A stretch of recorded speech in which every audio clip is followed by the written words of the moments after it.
Et bonjour à tous, ravi de vous retrouver pour aujourd'hui. On attaque avec une map qui est plutôt dans le vert, malgré le fait qu'on ait eu un Ethereum qui est monté jusqu'à 1700 pour au final chuter après son merge. On va en parler dans un instant. Je vais également vous passer du coup le Bitcoin et quelques alts. Et ça commence maintenant.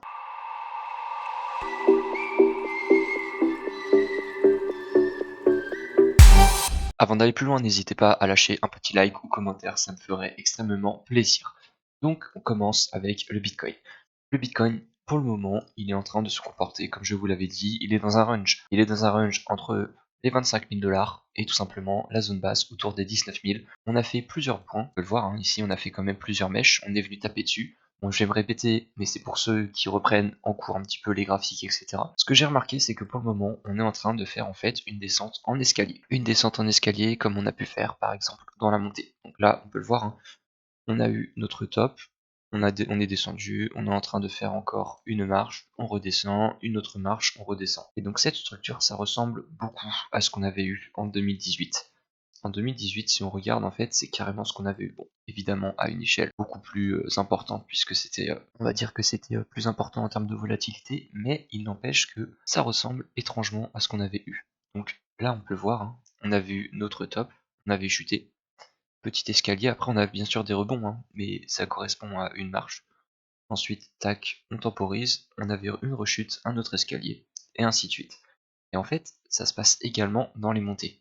Si on regarde, parce qu'on est monté en 2020, c'est ce qui s'est passé, après c'est devenu un peu vertical, mais avant qu'on ait eu justement cette verticalité, on était en train de faire, donc il y a eu le crack Covid, on est remonté, un escalier, tac, on remonte, un escalier, tac, on remonte, un escalier, et ainsi de suite.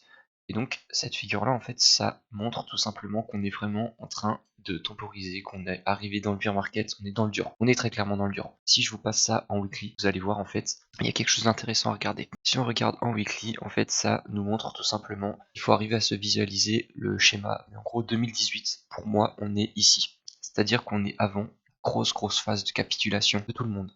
C'est-à-dire que là, on est en train de ranger depuis un petit moment. Ça fait chier tout le monde parce qu'on a bien chuté par rapport au top, comme en 2018, on est allé jusqu'à 20 000 $ presque. Et ensuite, on a vu la dernière mèche pour nous achever, pour descendre jusqu'à 3000. Et bien là, c'est un peu ce qui pourrait se passer. C'est-à-dire qu'on a eu le top. Là, on est en train de chuter, là, tout le monde est dans le mal à 20 000, en train de se dire, purée, où est-ce que ça va aller? Est-ce qu'on va redescendre à 13 000, 14 000? Peut-être même plus bas. Je sais plus si à l'époque il y avait cette mentalité, mais il me semble qu'il y avait quand même beaucoup d'incertitudes aussi. En tout cas, aujourd'hui, c'est très clairement une incertitude qui tombe, et le pire, ce serait en fait qu'on se fasse rejeter, et qu'on ait également cette capitulation qui nous amène à 10 000 $.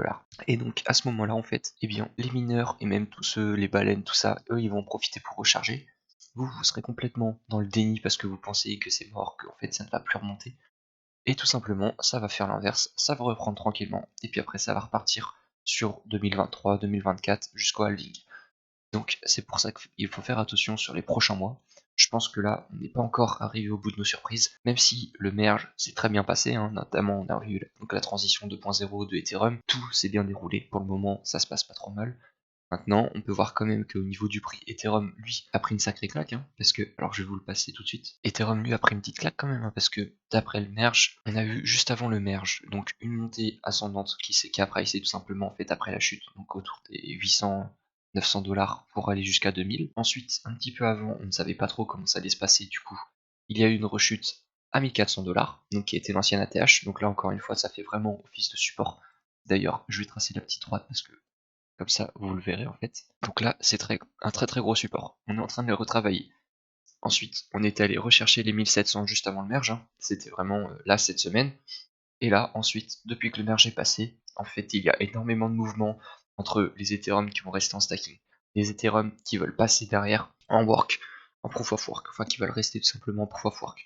Donc, en soi, il y a eu un airdrop. Donc, pour ceux qui sont sur les plateformes Kraken, Binance, je ne sais plus s'il y a eu l'airdrop. Il me semble qu'il y a aussi Coinbase qui le fait. Enfin, normalement, vous avez reçu un mail concernant le airdrop de l'ETH. L'ETH Work, en fait, c'est avec un W du coup. Vous avez reçu normalement le même montant en ETH qu'en ETH Work. Et donc derrière, vous pouvez les revendre. Aujourd'hui, j'ai vu qu'il était autour de 10 euros. Donc bien sûr, hein, si vous avez, je sais pas, admettons 100 euros d'ETH, ça correspond à 0,0 quelque chose ETH. Donc du coup, en fait, ça veut dire que derrière vous avez 0,0 quelque chose de THW. Donc évidemment, avec un token à 10 balles, c'est pas forcément l'idéal, mais pour ceux qui avaient des gros montants, vous vous doutez bien que là, ceux qui avaient, je ne sais pas, déjà un nœud complet qui était égal à 32, et bien voilà, ils ont déjà gagné 32 fois 10 balles, donc 320 balles, et ainsi de suite, sachant qu'ils ont plus que 32 de TH, il y en a qui ont dû se faire encore un petit paquet d'argent. Bon, assez bavardé maintenant de l'Ethereum, on va continuer sur Bitcoin. Donc concernant le RSI en weekly, le RSI est relativement faible, hein, vraiment. On a le MACD qui lui a commencé à croiser, on est tranquillement dans le vert, comme je vous l'ai dit, ça pouvait également se reproduire comme on avait eu notamment en 2020-2021 avant l'explosion. Je pense qu'on va encore plutôt avoir un croisement tranquillement, aller rechercher cette zone-là peut-être autour des 28 000 et ensuite nous faire la fausse sortie derrière pour aller rechercher les 14 000, les 12 000, enfin vraiment pour faire sortir tout le monde. C'est vraiment l'objectif des baleines, je pense. Derrière, on est vraiment sur un support là actuellement, hein. Si on peut voir le retracement de Fibonacci que j'avais tracé, on est très clairement sur les 0,236 qui est à 18 750. On va dire c'est le bas, hein. Bien sûr, j'avais tracé ce rectangle pour montrer en fait qu'un bottom ça se pose sur une certaine zone. Donc vous voyez que là le bottom est à peu près autour des 19 000 $, ça correspond vraiment au 0,236. On est dans des zones de rechargement long terme et bientôt très long terme. Donc honnêtement, ça se paye, c'est des zones qui se payent. Quand on voit historiquement un Bitcoin à 70 000 $, honnêtement, c'est une valeur sûre. Avec ce qu'il se passe en ce moment, en plus avec le prix de l'énergie qui continue de monter, avec toute l'inflation qui est énorme partout, on a des, je sais pas, 12% en Europe en moyenne concernant l'inflation pour les pays. On a les taux qui sont en train d'être remontés comme jamais au niveau des États-Unis, et pourtant le marché se maintient actuellement. Effectivement, on a eu cette semaine quand même une légère baisse, hein. On va pas se le cacher. Pourquoi? Parce que tout simplement les marchés traditionnels ont été impactés également avec la hausse des taux. Donc le marché des cryptos a également subi un léger impact. Maintenant, on voit qu'on se stabilise quand même pas trop mal, hein. Ça fait depuis juin qu'on est en train de temporiser dans ce range un petit peu entre les 25 000 et les 19 000 $. Pour le moment, on n'a toujours pas en fait la certitude qu'on va aller casser à la hausse comme à la baisse. En plus de ça, donc on était sur le haut du nuage en daily, hein, vous voyez, en plus on s'est fait rejeter, c'est parfait. Vraiment, la mèche, elle est venue chercher quasiment au même niveau que le nuage pour se faire rejeter. Tant qu'on n'aura pas re-atteint le nuage, en fait, au-dessus du nuage en daily, ce sera pas bon. Et également, tant qu'on ne sera pas dans ce nuage, donc dans celui-ci en weekly, pour moi, ça veut dire qu'on n'est toujours pas en bull market. En plus de ça, le nuage est super grand, hein. On est très très loin de l'atteindre. Donc pour le moment, tout ce qu'on va faire, ça va être de temporiser. Comme je le disais, pour moi, c'est jusqu'à la fin d'année. Et effectivement, si on regarde, en fait, j'arrive à peu près à un niveau de voilà, décembre, janvier 2023. Donc très clairement, là, on a encore 3-4 mois de range, 3-4 mois où on va peut-être potentiellement aller chercher donc le bas du nuage. Mais pour moi, on va se faire rejeter derrière pour en fait faire capituler tout le monde. Après, si la mentalité change, c'est-à-dire que là aujourd'hui tout le monde a un peu peur, donc on va faire, non, là pour le moment on va faire des short squeeze. Donc, pour le moment, toutes les personnes qui parient à la baisse en fait, ils vont se faire sortir parce que le marché va continuer de monter. Ensuite, une fois que toutes ces personnes seront bloquées, parce qu'il y aura d'autres personnes qui vont ouvrir des longues, hein, pour aller parier à la hausse, et bien à ce moment-là en fait le marché va se retourner pour ensuite faire perdre toutes les personnes qui ont parié à la hausse. Et donc voilà, donc le marché il se comporte comme ça, surtout que là dernièrement on va arriver sur une phase de capitulation, encore une fois comme je le dis, hein. Vraiment je pense que là on est dans le dur du dur, il ne faut pas lâcher, et j'espère que vous allez tenir bon. Et pour terminer, je vais vous passer le Solana. Donc le Solana très clairement c'est une crypto-monnaie qui est une blockchain, enfin, le fondamental derrière c'est une blockchain, c'est un peu comme Polygon, c'est comme Ethereum, c'est comme toutes ces blockchains en fait, elle est sur un principe de proof of stake, donc comme l'Ethereum qui vient de passer actuellement. On est vraiment sur une phase baissière également sur Solana, hein. Vous voyez, on avait eu le premier rectangle ici, tac, sur la phase de hausse. On était dans une phase de baisse, et là on arrive sur une phase de temporisation. Bon, je suis désolé, les rectangles sont pas très beaux, mais en tout cas vous comprenez le principe. Donc très clairement, on est sur une phase de range, de temporisation. On peut voir qu'on est vraiment sur un support, hein. Très clairement, ici on l'avait travaillé plusieurs fois avant d'exploser complètement en 2021.